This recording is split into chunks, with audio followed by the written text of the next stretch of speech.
Atenção! Este episódio contém baldes de água fria e chamadas para a realidade que podem chocar pessoas sensíveis do empreendedorismo. Não recomendado para pessoas que compram fórmulas prontas na internet e acreditam que vai dar em alguma coisa. Avance por sua própria conta e risco. Então tá valendo! Mais um episódio aqui do Empresa Mínima Viável. Eu sou o Daniel Wilt e estou aqui com... Lucas Inocente! Muito bem, Lucas. Eu me senti agora aquele cara apresentador de palco. Você é o... E aí começa. Como é que tá, Lucas? Tô ótimo, Daniel. Tô ótimo. Mais um dia aí, mais uma noite de gravação. Vamos que vamos. Tô ótimo. E tu, como é que tá? Vamos que vamos. Tô bem. Cara, que vinheta, hein? Nem vinheta, é uma entradinha de... Fiquei com medo desse episódio aqui, Lucas. É pra dar medo mesmo, Daniel. Não é pra deixar as coisas normais. É pra dar medo mesmo. O Gui tá perguntando aqui, veio da caravana de onde? Estamos de Porto Alegre. Então, muito bem. Lucas, lembrar a galera aqui, sempre, pra quem ainda não fez parte, quem tá assistindo pela primeira vez o episódio... né, nosso aqui também, boas-vindas aí, saber que a gente tem que trazer todo mundo para dentro da nossa comunidade, empresaminimiaviável.com.br/comunidade. Inclusive, a gente precisa fugir dos algoritmos, né? Então, se tu quer saber mais sobre o episódio, sobre os novos episódios que vão vir, os encontros que nós vamos ter após essa primeira temporada, entra lá no Telegram, entra na nossa comunidade, não tem algoritmo. A gente não vai competir com as outras fotos do Instagram, com os gatinhos e cachorrinhos e todas as coisas que aparecem no Instagram. Então, cola lá que vai saber na hora que a gente postar sem algoritmos. Ô, Lucas, que frase é essa aí? Que tem uma frase aí que eu tô lendo ela aqui, ela tá me chamando a atenção. Não tem, como é que é aqui? Não tem como saber se vai dar certo. Coloque seus pés no chão. E eu acho que é um bom início aqui pra gente tá falando desse episódio nosso aqui, que fala sobre... se a sua ideia vai dar certo, mas antes da gente falar sobre isso, fala um pouquinho, Lucas, do que a gente tratou no nosso último episódio. No último episódio, nós falamos sobre técnicas de como encaixar as tuas ideias na realidade da tua execução. Então a gente falou sobre o elevator pitch, que é aquela frase, aquele conjunto de palavras ali que te ajuda a formar uma frase, que são para o cliente-alvo, que não está satisfeito, o teu produto, a tua categoria, qual problema tu resolve, diferentemente da tua concorrência, e qual o teu produto, quais são as funcionalidades que ele tem. Aí falamos também sobre o 10-20-30, que é uma formatação da ideia em 10 etapas, 10 slides, no máximo 20 minutos, com fonte 30 no teu PPT. E foi isso aí que a gente trocou ideia. Quer saber mais sobre isso? Vai ali no episódio 3, dá o play e aprende essas paradas aí que a gente trocou ideia. Muito bem. E esse é o nosso episódio de hoje, com essa ideia de falar se a sua ideia vai dar certo ou não. Como é que a gente faz para fazer ou saber se a nossa ideia vai dar certo? Esse é o nosso assunto de hoje. Então, vinheta! Empresa Mínima Viável, um podcast sobre empreendedorismo e ficar de boa.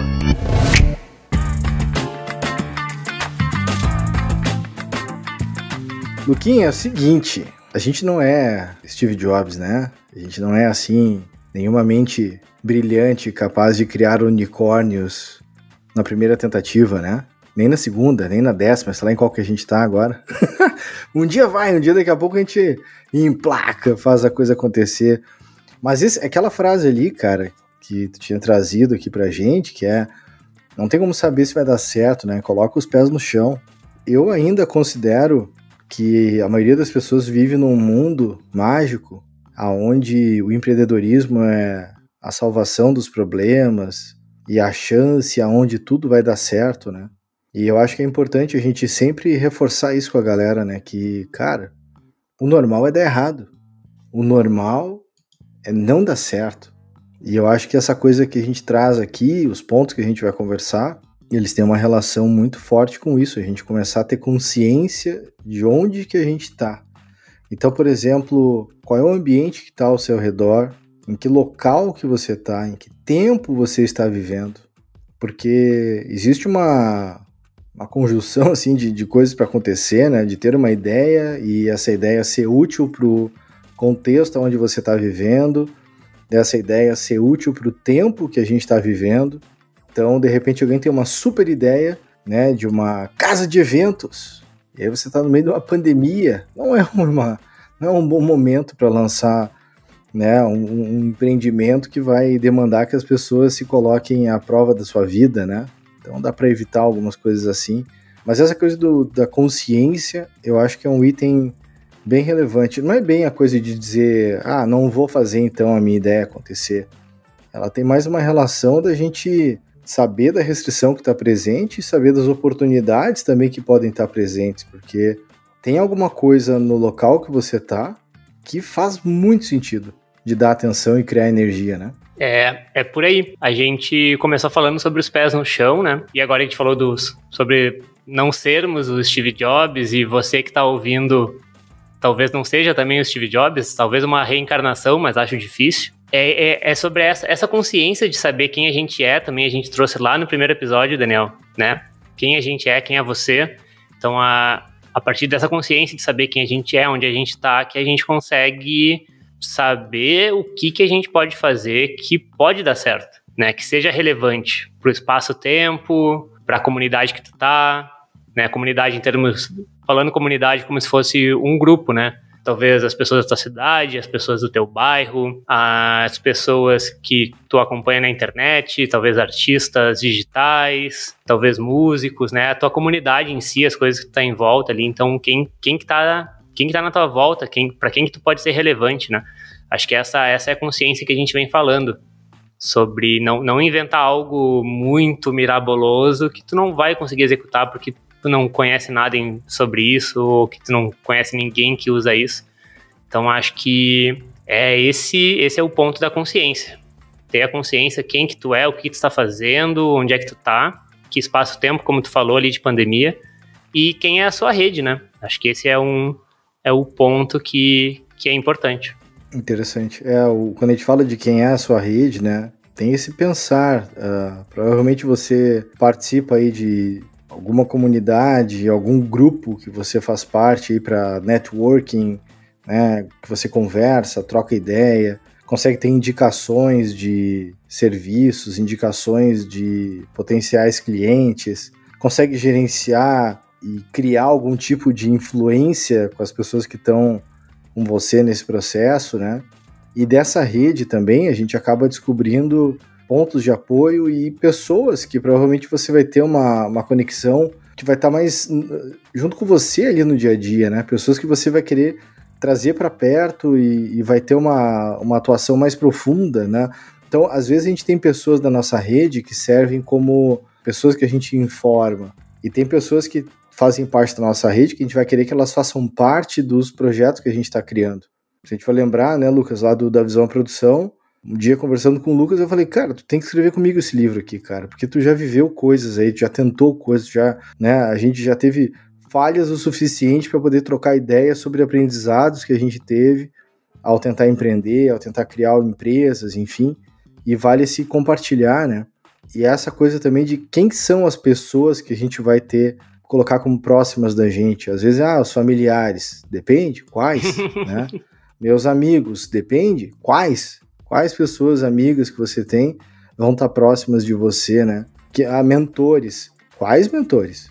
Não adianta nada pegar alguém que vai te mentorar de um assunto que a pessoa nunca pensou a respeito ou não tem nenhuma conexão mais de interesse a respeito do assunto, ela não vai, entendeu? Né? Uma conexão financeira não é suficiente para fazer algo acontecer. Então, quem são, né? Quem são essas pessoas que você vai aproximar da sua rede, né? Quando tu falou de família, eu não lembro aonde que eu ouvi essa frase, mas é uma coisa que eu sempre levei pra vida, que é: pra família tu cobra em dobro. Interessante. Porque é coisinha complicada a família, né? É coisinha complicada. E aí, quando a gente pensa nessa questão de quem que é a sua rede, realmente esse é o ponto, assim, olhar em volta e saber quem são as pessoas que estão na minha volta, que eu conheço, que eu quero conhecer, né? Eu acho que vem muito disso, né? Essa busca pelo networking, essa busca pelas indicações que a gente falou, esses pontos de apoio. Claro, eles estão em pessoas que a gente conhece, mas também elas podem estar em pessoas próximas, né? Próximo, tipo um segundo ponto de contato, né? Então, quando a gente pensa no cliente, aquele cliente lá muito bom teu, talvez tenha pessoas para te indicar que talvez possa vir a ser uma conexão mais profunda, talvez possa vir a ser um ponto de apoio para alguma coisa, né? A questão de mentor, eu vi muito nos Estados Unidos rolando um lance de eu preciso de um mentor, né? Meio que uma moda, assim, de eu preciso de um mentor, e às vezes tu vai procurar um mentor por procurar um mentor, tu vai cair numa cilada, né? Tu vai ter gente ali te indicando coisas que talvez não seja o que tu precisa e tal. Aí vem a questão da conexão também, né? Aqui entra, enfim, fornecedores também, né? Acaba sendo a tua rede, né? A pessoa que tu contrata lá para executar um serviço que faz parte de um serviço teu, do teu projeto, também acaba sendo a tua rede, né? Então eu acho que olhar para isso, né? Fazendo até uma recapitulação rapidinho, né? Então, quem é você? Onde você está? Quem é a sua rede? São as perguntas para colocar os pés no chão. Voltando aqui a falar de pé no chão. E aí, pensando nisso, depois que tu pensa em quem é a sua rede, tu começa a pensar, qual é a rede que eu quero? E aí a gente começa a olhar para fora desse círculo de amizade, para fora desse círculo de networking, e aí a gente pode começar a olhar para comunidades em geral. Assim como a gente está fazendo a nossa comunidade aqui do Empresa Mínima Viável, existem diversas outras comunidades na internet, desde grupos do WhatsApp, de Facebook, nós mesmos estamos fazendo grupo no Telegram, existem fóruns também, saudade internet dos anos 2000 ali, anos 90, tudo era fórum, bem melhor organizado, né? Mas enfim, no futuro teremos um fórum aí, talvez. O Gui, tu viu que ele deu um jeito, a mensagem pro Gui aqui. O Luquinha deu um jeito de deixar registrado que a gente vai ter um fórum, hein? Um dia. É isso aí. Um dia, é isso aí, um dia talvez teremos. Não temos a métrica específica ainda de sucesso, mas... Não sabemos em qual temporada iremos divulgar o nosso fórum. Exato. Vai acontecer. Mas tá aqui, tá registrado. Se foi falado, é verdade. Falando em verdade, né? Aí a gente começa a olhar pra verdade, pra quem a gente é, né? Então, quais comunidades que representam a verdade, a sua verdade, né? Quem são os familiares que representam a tua verdade? Quem são os clientes, né? Esses sim vão ser pontos de apoio, esses sim vão ser conexões mais profundas. Sabe que essa coisa da verdade, Lucas, eu lembro, às vezes quando eu quero falar de algum assunto, tem alguns grupos que eu participo, que eu acho que eu participo mais para saber da loucura que o mundo tá indo, do que necessariamente pessoas que eu me sinto uma conexão assim com elas, né? Eu participo de alguns grupos de empreendedorismo que eu não tenho vontade de compartilhar coisas com aquele grupo, entendeu?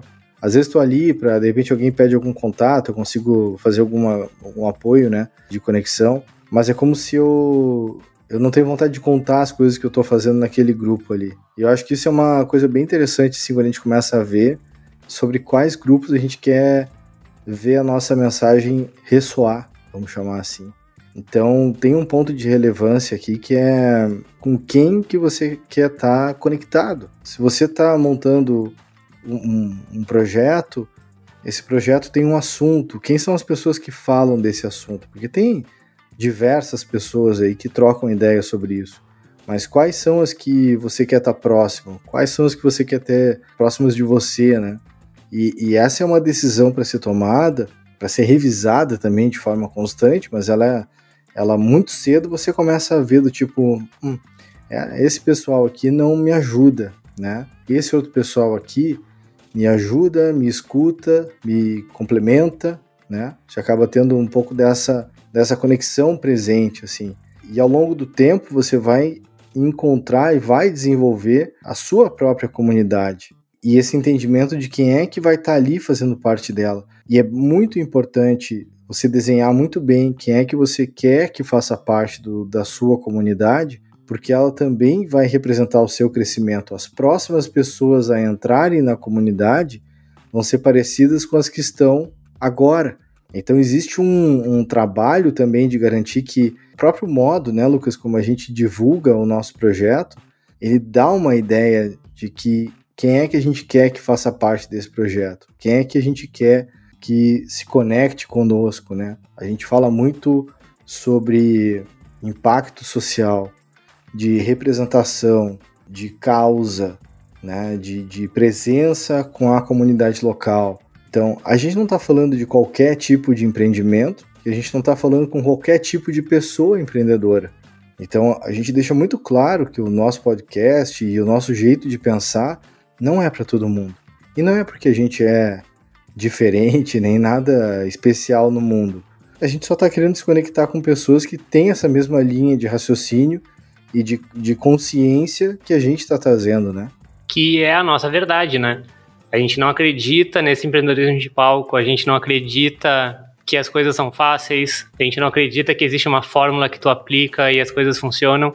Eu acho que vem muito disso, Daniel, vem muito disso da gente buscar essas pessoas que têm esse pensamento de que as coisas não são tão fáceis assim, inclusive até brincando, né, um filtro que a gente pode fazer para as pessoas aqui da Empresa Mínima Viável são pessoas que não acreditam em meritocracia, porque o próprio fato da meritocracia em si, ela acaba sendo bastante cruel, digamos assim, porque se tu acredita que se tu se esforçar bastante, tu consegue, quando tu não conseguir, significa que tu não se esforçou o suficiente ainda, sabe? Tu pega lá uma pessoa que trabalha das 7 da manhã às 10 da noite, tentando construir o seu sonho lá e tá lá tirando 1 salário, 2 salários. Essa pessoa não tá se esforçando. É claro que ela tá se esforçando. Então, acho que é muito isso, assim. Quem que a gente quer tá em volta, né? E aí que encaixa como que a tua ideia vai dar certo. Com certeza a tua ideia vai dar mais certo se tiver mais pessoas que acreditam nas mesmas coisas que tu. Não quer dizer que elas têm que ter exatamente as mesmas habilidades, porque até é importante, né? E, na verdade, é muito importante que você tenha pessoas trabalhando com você que tenham habilidades diferentes das suas, porque vai existir uma complementação, né? Mas a gente não está dizendo aqui que são pessoas diferentes.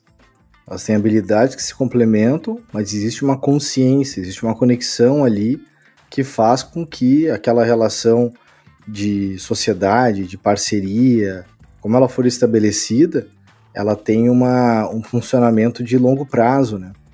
Eu acho que esse é um ponto relevante assim, pra gente colocar. E esse movimento de saber quem é que vai estar com você, ele é uma pergunta constante e é uma pergunta que ela do início aparece, porque é quem vai começar a caminhar junto com você dentro desse processo.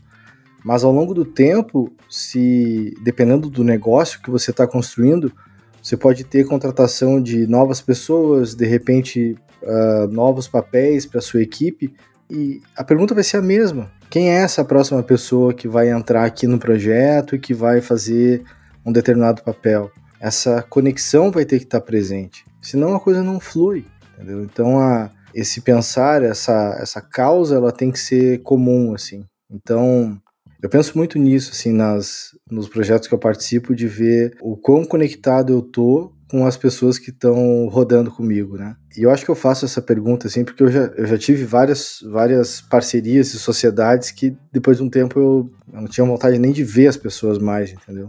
E isso é muito ruim, sabe? Porque a gente passa do nosso limite, né? Não era para estar vivendo mais aquela relação e a gente continua nela e faz mal pra gente. E eu acho que esse é um ponto bem importante, Lucas, porque se você acha que você vai ter só uma sociedade na sua vida, só um projeto na sua vida, se você está criando esse caminho de empreendedorismo, esquece. Você vai ter muitas relações e muitos projetos e muitas empresas que podem surgir, né? Às vezes acontece da pessoa ter uma ideia, uma execução e conseguir ficar décadas por ali, mas certamente as pessoas que vão estar com você nessas décadas vão ser pessoas diferentes.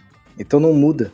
Entendeu? A gente vai estar sempre construindo e se adaptando nesse sentido, né?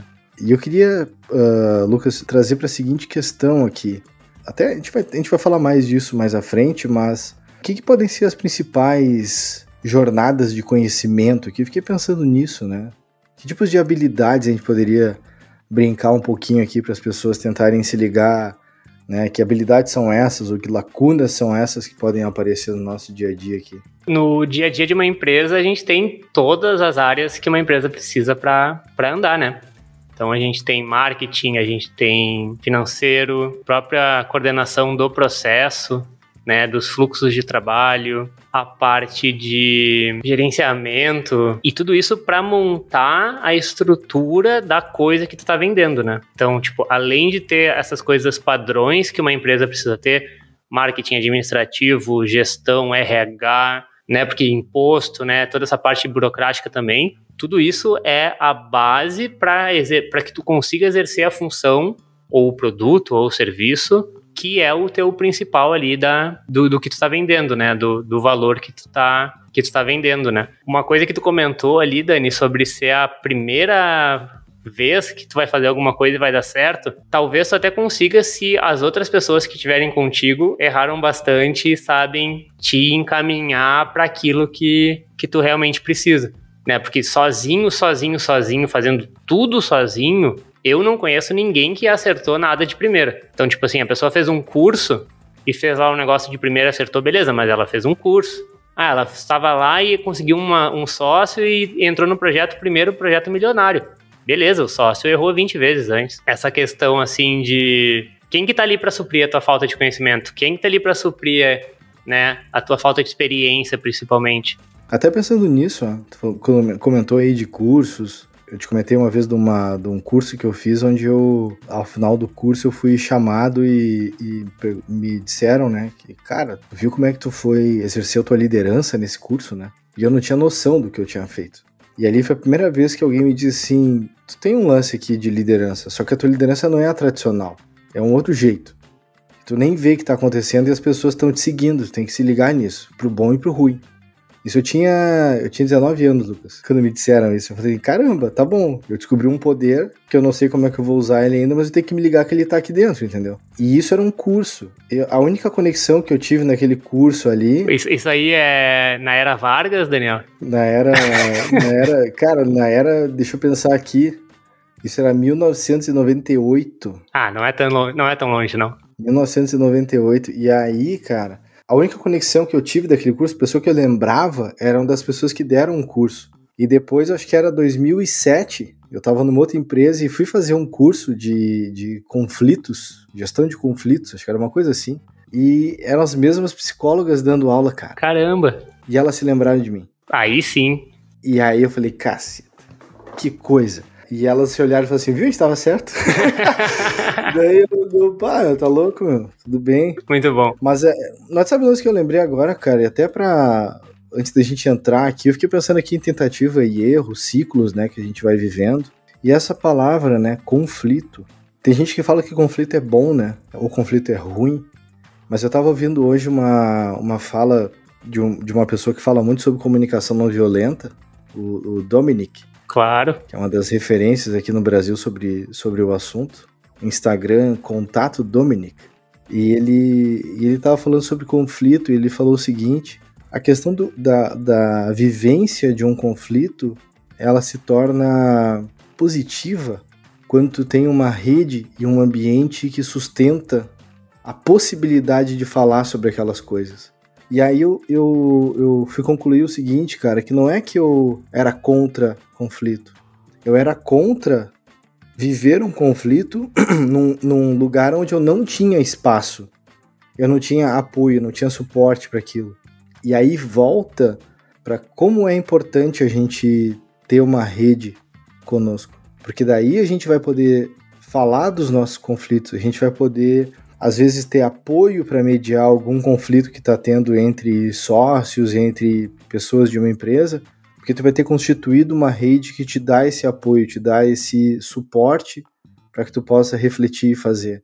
Agora, tem esse ponto. Muitas vezes você não vai querer entrar num conflito porque, cara, é uma furada, entendeu? Tipo, ninguém vai sair feliz com o que está acontecendo ali, ou é aquele tipo de conflito que você entra onde você vai perder e é tudo contra você. Então entra muito nessa questão da gente se ligar do que tipo de movimento que a gente quer fazer parte, né? E quem vai estar com a gente nesse movimento também.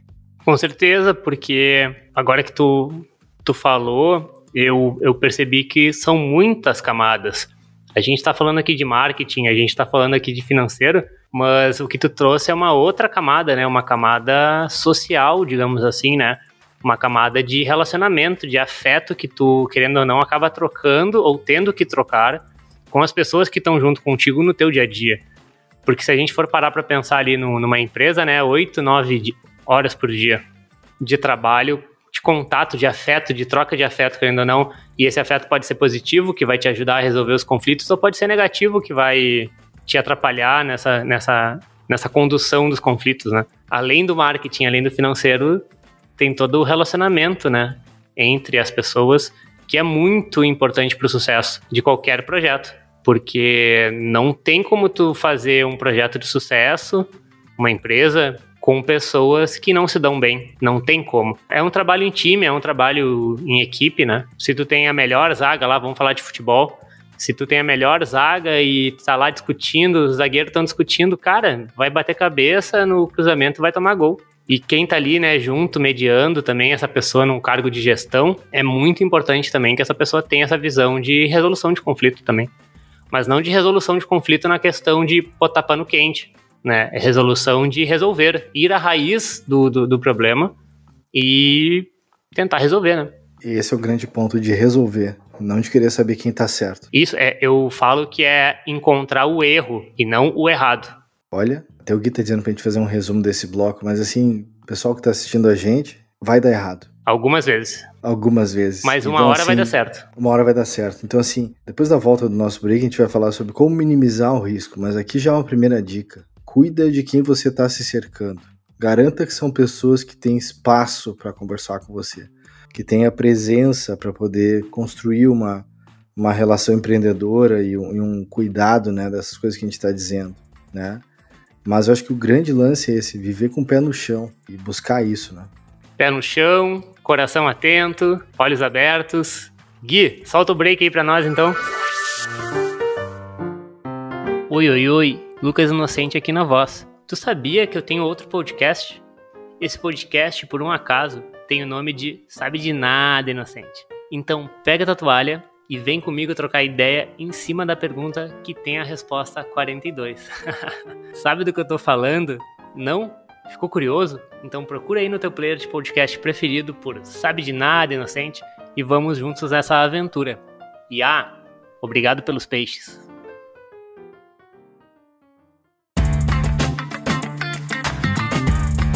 Então tá, vamos lá. Esse Sabe de Nada Inocente aí, tu sabe sim, Luquinha. Inclusive é o seguinte, ó, eu fiquei pensando aqui, cara. Esse bloco anterior eu fiquei mal, Lucas. Eu já tô com medo de fazer a minha ideia acontecendo. Tem que me ajudar aqui a sair do risco aqui, cara. Me dá a mão, Daniel, me dá a mão, olha pra luz. Como é que a gente nos ajuda e ajuda a galera também aqui pra validar as ideias, né? Eu lembrei aqui da primeira que a gente tem pra falar e é uma que eu gosto muito, né? Vende. Faça. Venda pra alguém. A maior prova que tu pode ter de que isso tá certo ou não é botando na rua, vendendo pra alguém. E a sensação da venda também pode ser algo, né? Porque talvez o vender, vendi, mas não foi legal vender. Daqui a pouco, tipo assim, foi difícil, foi um troço que demorado, foi semanas para conseguir fechar o primeiro cliente. Isso pode ser um indicativo de que, de repente, o produto não tá o mais adequado, a oferta não tá a mais adequada, que o público-alvo talvez não seja o mais adequado. Mas, de novo, isso vem com o pé no chão, né? Isso, a gente está falando aqui sobre minimizar os riscos, né? Não eliminar os riscos. Então, quanto antes tu conseguir vender para alguém, melhor. Mas, como tu está falando, se essa venda foi difícil, talvez tenha alguma coisa aí, né? E até sobre venda, Dani, tem um negócio muito legal, que são os 3 Fs. Os 3 Fs que é legal tu não dar tanta atenção assim quando tu completar a venda, principalmente as tuas primeiras vendas, que são os Friends, Family, de novo aí a Family, e Fools, né, que são os tolos. Então, amigos, família e pessoas que tu sabe que não são tão, assim, espertas, digamos assim, talvez não sejam as melhores pessoas para tu validar a tua venda exatamente. Então, isso é legal de deixar aí, os 3 Fs. Não é o Força, Foco e Fé. Força, Foco e Fé, esse é o Friend, Family and Fools. Isso aí. E tem um outro lance que a gente tava conversando esses dias também, até do Tim Ferriss, ele brincava com isso também, que é daqui a pouco a gente ter uma página de vendas de um produto que nem foi produzido ainda. Eu digo lá que o produto não está disponível e aí as pessoas podem registrar o seu interesse, por exemplo. Isso pode ser uma forma de validar, por exemplo, quantas pessoas interessadas tem para um determinado curso que você quer fazer. E aí, só com essa coleta de pessoas interessadas, pode ser um indicativo de, acho que eu vou lançar então um curso, porque tem muita gente aqui que está a fim de de fazer, né? Inclusive podem ser pessoas para você entrevistar, para saber se o seu preço está adequado, né? Dependendo do que você está oferecendo. Temos várias possibilidades aí em relação a isso. Exato, tu pode fazer um tipo de landing page, né? Uma página ali que tu vai poder colocar um tipo de anúncio, e a partir desse anúncio tu vai conseguir saber a conversão desse anúncio. Então ali no anúncio tu já vai ter uma frase de impacto, tu já vai ter uma chamada para uma ação. Aí lá no tua landing page também tu já vai ter um formulário de contato, tu já vai colher algumas informações de algumas pessoas. E na verdade aquela landing page nem precisa ser a tua marca exatamente, o teu nome, a tua foto, pode ser qualquer outra coisa. Tu tá ali colhendo informações, né? Então também esse lance de ter um produto fake, uma página fake, pode ser muito bom para tu validar uma ideia muito rápido. Então tu vai num site que constrói sites, assim, né? Um meta site, faz um site gratuito lá rapidão, põe R$10, R$20 numa plataforma de anúncio qualquer, e ali tu já vai ter rapidamente uma validação de que aquilo que tu está pensando faz sentido ou não. A outra coisa aqui, Lucas, outro exemplo, né? Qual é o MVP? Qual é o seu produto mínimo viável, né? E é um pouco de onde vem o nosso nome do empresa mínima viável, né? Então, qual é o mínimo de empresa que você tem que ter para começar a operar? Aqui seria qual é o mínimo de produto, de oferta, de modelagem desse serviço aí que você tem para poder modelar, né? O que dá para trabalhar aí? Uma coisa que eu sempre falei, desde quando eu faço freelancer, desde o meu primeiro freelancer, eu sempre falo isso para a pessoa pensar. Se tu tivesse no teu site um único botão que executasse uma única ação, qual ação seria? E isso é até bem curioso, porque sempre me chamavam para fazer os sites, para fazer uma galeria de fotos, uma descrição de produto, um vídeo na home, destaques passando. E quando eu perguntava qual que era o botão mais importante, as pessoas falavam, contato. Eu preciso que as pessoas entrem em contato comigo a partir do site. Então ali tu já começa a ver qual que é a importância mesmo, né? O que tu quer fazer. Então tu pode pensar, tu tem uma gama de produtos que tu quer fazer. Vamos botar aqui produtos culinários. Vamos supor, produtos culinários. Então, uma pessoa muito boa na culinária e tu pode fazer 80 tipos de lasanha, 80 tipos de pastéis, 80 tipos de hambúrgueres. Tá, mas tu não vai conseguir lançar 80 produtos. Escolhe um único produto e tenta lançar esse único produto. Ah, mas é estranho, né? Tem aquele lance também, né, Daniel? Ah, mas eu tenho vergonha de não estar muito bem produzido. O que tu tem pra me falar sobre isso? Se você não sentir vergonha... Isso aqui é um dos fundadores do LinkedIn, né? Ele fala isso, né? Se você não tiver vergonha do que você está fazendo, você demorou muito tempo para lançar. E eu acho que a gente consegue compor essa vergonha que você pode sentir. Eu fiz sei lá, o seu produto é um software e de repente ele não tá tão bom assim. Legal, bota uma camada de serviço onde você pode operar o seu software e você serve como apoio para o cliente, para aquilo que ele está precisando fazer. Até que o seu sistema esteja pronto o suficiente para permitir o autosserviço. A gente tem várias possibilidades aqui de poder operar. A gente tem um exemplo disso, né? Pré-GUI, com certeza. Com certeza, nosso querido episódio piloto, né? Tá aí, é só ouvir ele. Com certeza, perto desse, ele é um pouquinho vergonhoso. E a gente não vai tirar do ar para lembrar dele sempre. Tem que lembrar. Outra pergunta aqui, Lucas. Por que a gente tem que validar as ideias? Na verdade, tu não precisa validar a tua ideia. Tu só precisa validar a tua ideia se tu não quiser gastar todo o teu dinheiro em uma coisa que tu não tem certeza que vai dar certo.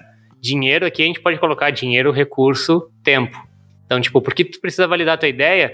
Para descobrir o quanto antes, da forma mais rápida possível e mais barata, se o que tu tá pensando tem sentido ou não. É bem esse lance, né? A gente não precisa validar as ideias. Deming tinha uma frase que ele dizia que você não precisa se adaptar, porque afinal de contas a sobrevivência é opcional. É verdade. O que era uma frase sacana, né? Deming sacana. As pessoas achavam que iam ouvir uma palavra ali de conforto, né? Para as pessoas que não queriam se mudar nada, não queriam adaptar. E basicamente ele traz essa reflexão que, cara, você sempre está em mudança, né? A gente sempre está em mudança. E quando vem esse pensar de mudança, eu fico olhando um pouco também nesse pensamento de hipótese, né? A gente deveria conseguir funcionar mais em cima de perguntas. Eu vejo muitas discussões nas empresas tentando descobrir se está certo ou não. quem que tá certo ou não, qual a opinião que tá certo ou não. Esse botão tem que ser maior, esse botão tem que ser verde. Não, porque a proposta de valor tem que ser tal, porque é o modelo de negócio. É tudo hipótese. Enquanto tá ali conversando na mesa de reunião, trocando ideia, no PPT, na planilha, né? Até em planilha, frase clássica também de startup, que na planilha todo mundo é rico, todo mundo fica rico na planilha, né? Então tu só vai saber botando na rua. Então tu precisa ter esse pensamento de que eu não tenho certeza se eu tô certo ou não. Isso é completamente libertador. Eu não preciso estar certo, eu não sei se eu tô certo, eu preciso descobrir que eu tô certo. Aí entra o MVP, aí entra validar a ideia, aí tu monta um plano com pelo menos uma pergunta para saber se tu tá dando certo ou errado. Tu precisa ter essas perguntas, tu precisa ter esse pensamento de hipótese. E isso vai te ajudar a validar a tua ideia, isso vai te ajudar a construir o teu MVP. Saber qual que é aquele botão lá que tu quer colocar no teu site, o botão único, é a partir desse pensamento de hipótese. Será que as pessoas vão entrar em contato comigo? Será que as pessoas querem comprar uma toalha bordada com o nome? Não sei, mano. Coloca lá no site, põe um anúncio. Vendo toalhas bordadas. Tem a sua toalha bordada. Presenteie o seu amor com uma toalha bordada. E aí tu vai descobrir. Outra coisa legal aqui desse pensar de hipótese, porque tem a pergunta, né? A gente tem que saber de algum jeito se a gente tá dando certo ou não na coisa, o que tá acontecendo. Mas existe aqui junto um pensar também sobre métricas. Quais números vão estar ajudando você a perceber se você está avançando ou não? A gente precisa ter coisas concretas. Claro que uma conversa ali, né, uma coisa não quantitativa, uma coisa qualitativa também é importante, mas a gente precisa se guiar por alguma métrica, algum número. Quantidade de cliques, quantidade de page views, quantidade de ligações. Alguma informação ali tem que ser importante para tu conseguir botar o pé no chão e saber se tu tá indo pro lado certo ou pro lado errado. No caso aqui do nosso podcast, precisamos que você escute o nosso podcast. Precisamos que você indique para todas as pessoas que você conhece o nosso podcast, para que mais pessoas conheçam o nosso trabalho, assinem e acompanhem a nossa comunidade também. Exato, porque a nossa métrica de sucesso são pessoas na comunidade. A gente não mede like no LinkedIn, a gente não mede like no Facebook, a gente não mede retweet, a gente mede número de pessoas que assistem o nosso podcast. E tudo bem, né, Dani? Tu pode medir todos esses números, mas pra gente eles não são tão relevantes e daria muito mais trabalho ter que olhar pra todas essas coisas, né? Também. E tem outra coisa, Lucas, a gente pode ficar bem feliz com o número de likes, mas eles podem não refletir o que realmente importa. São pessoas ouvindo. E aí me lembrei das métricas de vaidade. Cuidado pra não se iludir. É só o que eu tenho pra dizer. Outra sugestão aqui, Lucas. A gente poder rodar em pequenos ciclos. Então estabelecer, né, que as pessoas possam estabelecer. Cada projeto vai ter esse número. Não é uma decisão do tipo, tem que ser assim. Não, você vai decidir. Né? Eu tive projetos que eu fazia ciclos de 3 dias. Teve projetos que eu participei que a gente fazia ciclo semanal, quinzenal, mensal. Para que servem esses ciclos? Para você poder pensar o que aconteceu, que informações que você tem e o que você pode fazer de novo, de diferente a partir disso, né? Esse dia eu estava vendo sobre podcast, algumas pessoas utilizam 6 semanas depois do lançamento para ver como é que foi aquele episódio, como se fosse uma visão do tempo de validade inicial daquele episódio. Depois pode acontecer das pessoas ouvirem episódios antigos, quem chegar mais tarde aqui para nos ouvir, mas é importante ter algum tipo de base, né, de informação que te ajude a poder estabelecer para estamos melhorando, estamos evoluindo, né? É importante ter esse pensar. E uma coisa que eu já escutei tu falando sobre o ciclo é que ele traz ritmo pra gente, né, Dani? Então, a gente sabe, toda segunda-feira a gente vai parar e vai olhar para as métricas. Estamos indo bem? Não estamos indo bem. Toda segunda-feira a gente vai olhar para aquela hipótese que a gente tentou, que a gente estava pensando na semana, e a gente vai saber aquela hipótese que a gente pensou na semana passada. Deu o certo número de cliques que a gente pensava? Deu a quantidade de ouvintes que a gente estava esperando? Deu a quantidade de pessoas na comunidade que a gente estava esperando, né? O quão perto, quão longe a gente está. O que a gente precisa fazer para aumentar esse número se não estiver indo bom? Ou não, tá tudo indo certo, vamos tocar o barco, tá muito bom, segue. Então, acho que ele limita né? O ciclo ele limita para que tu tenha uma criatividade também, né? Nesse lance do pensamento de hipótese. Então, tipo assim, eu tenho uma semana para testar essa landing page. Então, eu preciso fazer ela em um dia, eu preciso botar o anúncio no ar em um dia. Então, tipo, aí tu já começa a cortar custo, cortar tempo, tudo. Os pequenos ciclos eu vejo muito como isso, sabe? Como uma criatividade, uma possibilidade de criatividade e uma limitação no teu escopo e no teu trabalho. Tu não vai rodar uma landing page por 6 meses, tu vai rodar a landing page por 6 horas, por 6 dias, sabe? Então, tipo, é limitador, né? E quanto menos recurso, mais criativo. E às vezes aproveitar, né? Tem algumas ferramentas aí de anúncios que te dão créditos para poder testar. Pode ser a chance, né?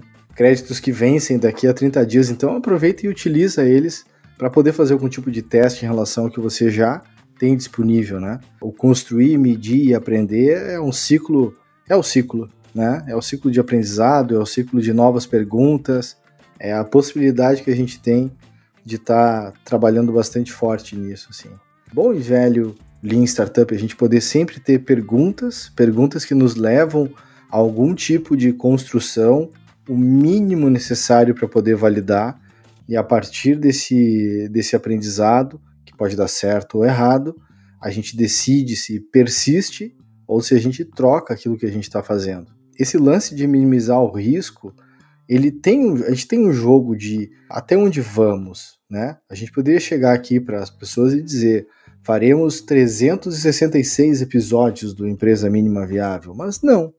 A gente decidiu que a gente vai executar uma temporada do Empresa Mínima Viável, um total de 6 episódios, e a gente, a partir desta primeira temporada, vamos buscar patrocinadores, pessoas que nos ajudem a manter e fazer com que a próxima temporada possa acontecer, né? Inclusive você aí que está nos ouvindo, você está sentindo um chamado, uma vontade de patrocinar o nosso podcast, você pode mandar e-mail para a gente, sabia? contato@empresaminimaviavel.com.br e peça pelo nosso Media Kit. Sim, este é um teste e é uma hipótese que a gente está validando. Será que existem pessoas nos escutando agora, nesse momento, que têm interesse em patrocinar o nosso podcast? Saberemos. É uma hipótese. E até uma outra coisa que a gente tá falando dos ciclos antes, o nosso ciclo de publicação está sendo quinzenal. Poderia ser semanal, mas a gente escolheu ser quinzenal para dar tempo de buscar esse patrocínio para a próxima temporada. Que não adianta nada para a gente entregar todos os episódios em 1 mês e meio e aí depois. Então vamos entregar em 3 meses. E aí, nesses 3 meses, divulgando, né, mostrando as coisas todas, a gente vai ter cada vez mais essa visão de, beleza, vamos ter uma segunda temporada ou não vamos. Então, a decisão do ciclo, a partir do pé no chão, de que nós não queremos, né, sair fazendo 360 episódios, tudo a partir disso, né? Quanto tempo que a gente tem, quanto dinheiro que a gente quer investir. Então, o pé no chão vai te ajudar a saber qual que é o teu MVP, vai conseguir te ajudar a saber qual que é o teu ciclo melhor. Tudo é risco. Nosso objetivo aqui é minimizar esses riscos. E aqui uma pergunta para você, pessoa ouvinte. Diga pra gente como é que você trabalha aí no dia a dia para minimizar riscos do que você está tentando fazer. Quais são as perguntas que você se faz para poder ajudar nesse processo de continuar executando o que você tem que executar, tentando minimizar os seus riscos, né? Então, a gente não pode paralisar, a gente tem que seguir. Fala pra gente, vai lá na nossa comunidade, empresaminimaviavel.com.br/comunidade e manda pra gente as suas reflexões, ok? E quem tem dúvidas também, pode mandar sua dúvida por lá e a sua pergunta pode aparecer aqui no nosso episódio para a gente poder falar mais a respeito. E sempre lembrando, né, para não seguir a gente nas redes sociais, porque nós não temos redes sociais ainda, talvez na segunda temporada, para essa não entrou no escopo. Venha para a nossa comunidade, assine o podcast para receber as novas publicações. É isso aí. E lembrando também que os links de apoio que a gente tiver vão estar aqui na descrição do episódio. Hora de dar tchau? Hora de dar tchau. Então tá. Tchau, Gui. Gui, abração aí. Pode soltar a vinheta.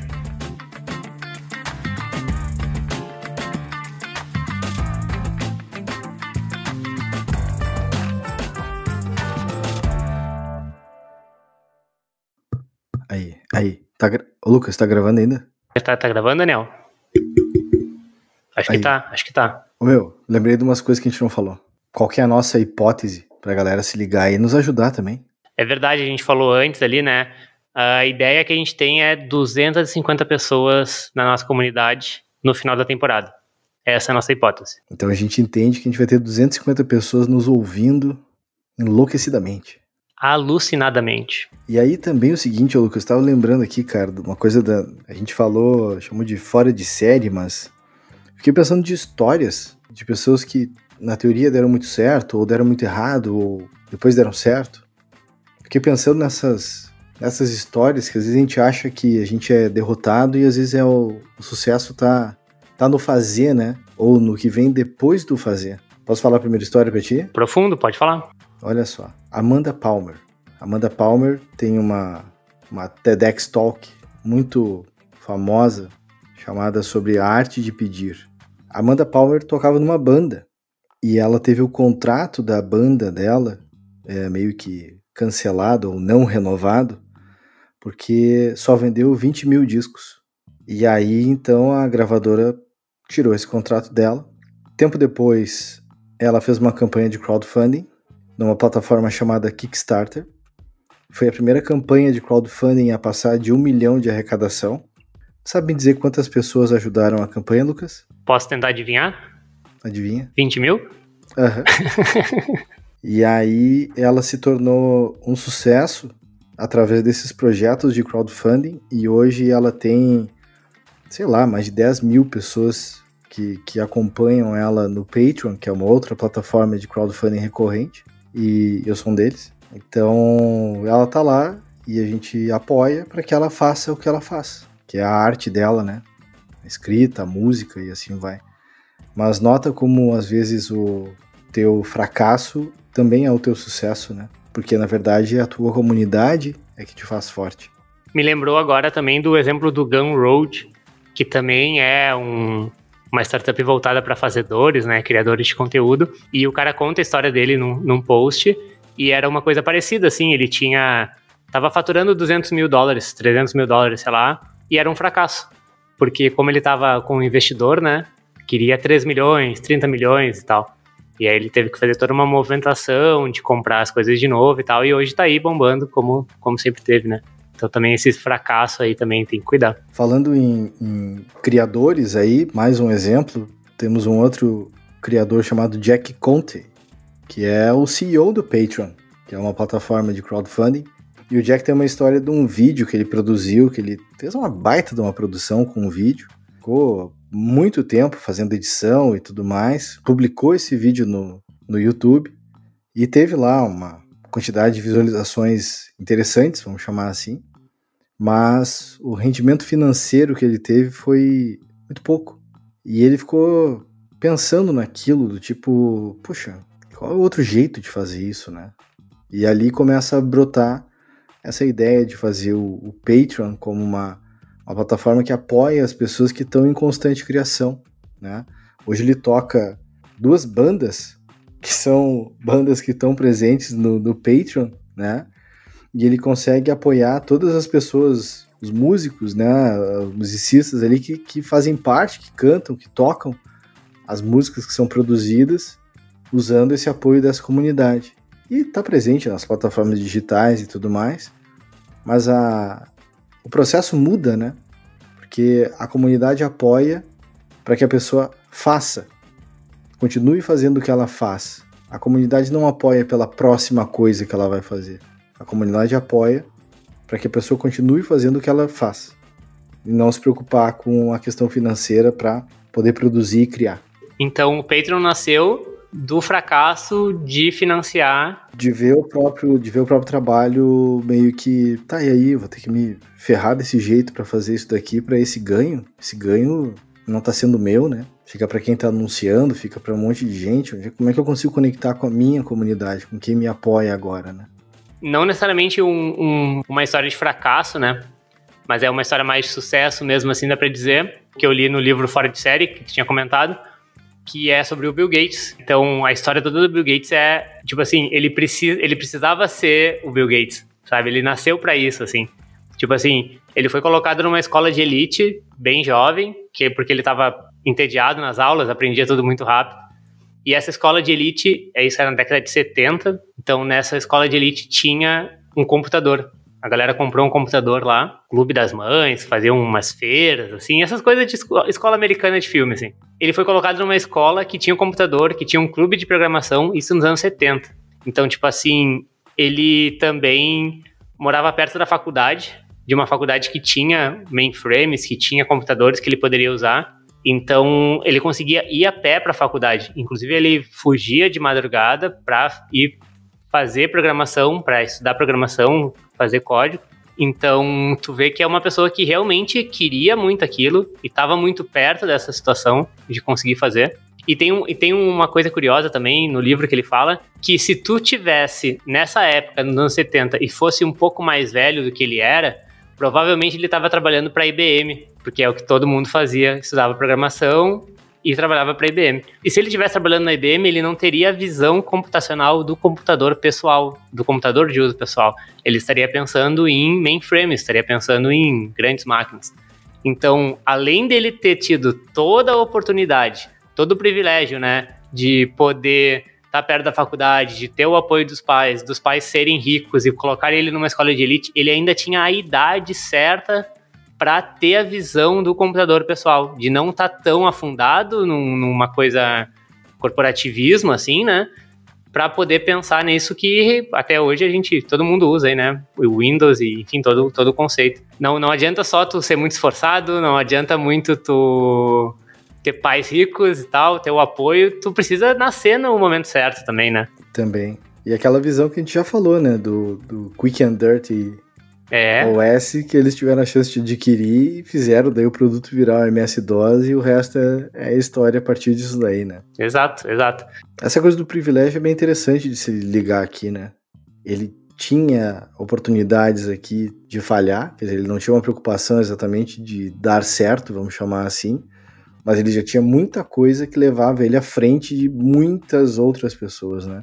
Exato. Essas nuances da idade e tudo mais e tal, mas tinha uma questão ali de recursos financeiros e de recursos de tempo também, bem dizer, para poder fazer acontecer, né?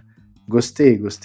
Nesse livro aí do Fora de Série, traz outro exemplo pra gente aí que tu te lembra. Cara, bem no início do livro, eu acho que o primeiro exemplo que ele traz é de uma cidade nos Estados Unidos, que é da cidade de Rosseto.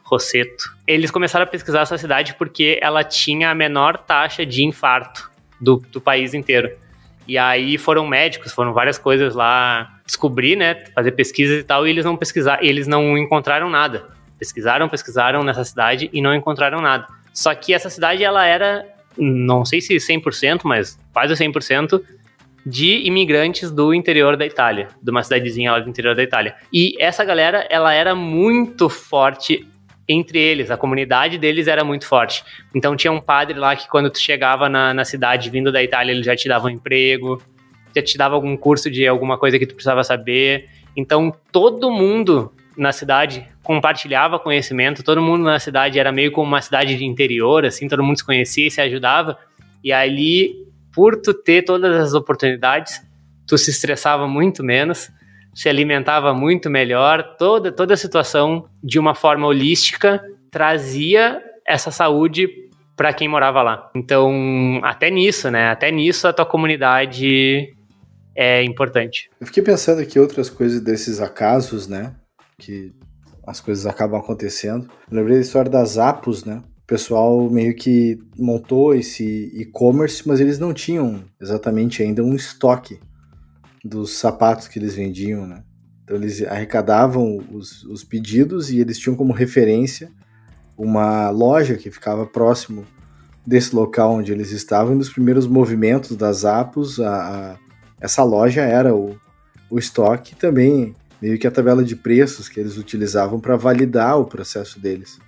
Então, muitas vezes, você simplesmente revendendo um produto, porque talvez você está entregando algum tipo de conveniência, algum tipo de apoio para a escolha daquele produto, pode ser o suficiente para poder cobrar um pouco a mais do que de repente é o preço normal do produto, enfim. Mas é interessante ver essas possibilidades, né? Dizem lá também a história do Groupon em relação à pizzaria, né? Então eles começam a testar a questão dos cupons até chegar a um ponto onde, vamos fazer um software disso aqui, porque começou a ficar difícil ficar gerando esses cupons aqui e mandar PDF para as pessoas por e-mail, né? É interessante a gente poder usar ao que está ao nosso redor. Que é o que a gente falou no episódio, né? Olhar onde tu tá, põe os pés no chão, olha em volta, o que tu pode fazer, o que pode ser relevante. E a gente vem falando muito de tentar errar, né? Tentar errar. Só que é claro, né? A gente tem que entender também que algumas pessoas não têm o privilégio de tentar e errar muitas vezes. Então é por isso que a gente traz essas ideias de minimizar o risco. A gente não quer que tu faça 200 testes, 300 hipóteses. A gente quer que tu faça umas 10, umas 5, umas 20, né? Tem que errar rápido, tem que errar barato, porque a gente imagina que tu não tem dinheiro infinito para testar infinito, né? Então acho que essa que é a ideia. Minimize os teus riscos, olhe em volta, o que tu pode fazer, qual que é o próximo passo que tu pode dar. Acho que é isso que a gente tenta trazer aqui, né, Dani? E é isso aí, cara. E tem um lance também que eu vejo de princípios, que a gente vai em algum momento falar um pouco mais disso também. Aquela história que tu trouxe outro dia da gente conversando do Steve Jobs, da placa, da madeira, do cuidado. Tem certas coisas que podem vir da tua criação ou dos aprendizados que vem tendo ao longo da vida, né? Sim, o lance do Steve Jobs nos primeiros computadores ele enchia muito o saco da galera que as placas tinham que ser bonitas. O desenho das placas, as conexões entre os chips, tudo tinha que ser muito bem feito. E as pessoas naquela época estavam nem aí, né? Quer dizer, até hoje tem muita gente que tá nem aí pra nada. Mas naquela época mais ainda. Então isso veio do pai dele, do coroa dele, que era marceneiro, e ele falava que a madeira de trás do armário tem que ser tão boa quanto a madeira que tá na porta, quanto a madeira que tá do lado, quanto a madeira que tá sendo visível. Porque a tua estrutura como um todo precisa ser muito boa. Não adianta só parecer bonito. Tudo tem que ser muito bem feito, tudo tem que ser muito bem construído. E isso leva tempo, isso é experiência, né? Isso é cuidado, né? Então não é fácil. Mas é o que fez a Apple ser o que ela é, essa construção, né? E aí fica também quais são as construções que tu teve, o que vai te levar, o que te ajuda dessas construções, o que te atrapalha, o que tu vai deixar de lado dessas construções, né? Eu acho que aí entra até um pouco de terapia, vamos dizer, né, Dani? Que também é um privilégio poder fazer.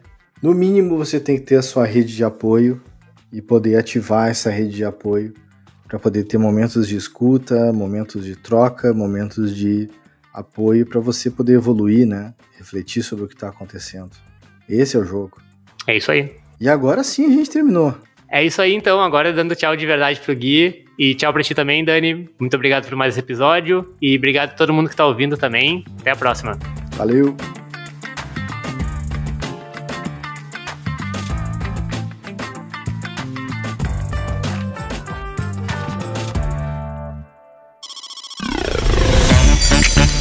Empresa Mínima Viável, um podcast sobre empreendedorismo e ficar de boa.